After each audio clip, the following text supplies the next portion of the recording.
জর্ডানে আসন্ন ৩ জাতি টুর্নামেন্টের জন্য জাতীয় দলে ডাক পেয়েছেন ভুটানে লিগ খেলা মনিকা ঋতু সহ ৫ নারী ফুটবলার। সকালে ঢাকায় পৌঁছেছেন তারা। মিয়ানমারে ২৩ জুন থেকে ৫ জুলাই নারী এশিয়ান কাপের বাছাই সে আসরের প্রস্তুতি হিসেবে ১৩ মে ও ৩ জুন জর্ডানে ৩ জাতি টুর্নামেন্টে অংশ নেবে বাংলাদেশ, যেখানে জর্ডানের র্যাঙ্কিং ৭৪ আর ইন্দোনেশিয়ার ৯৪। শক্তিশালী দলের বিপক্ষে প্রস্তুতি ম্যাচ খেলতেই এই আসরে খেলবে বাংলাদেশ।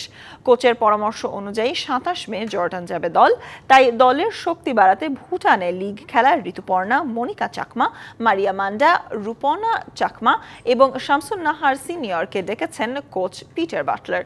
তবে এই আসরে অংশ নিতে ডাক পাননি ভুটান লিগে থাকা সাবিনা খাতুন, মাসুরা পারভিন, কৃষ্ণা রানী ও সঞ্জিদা আক্তার।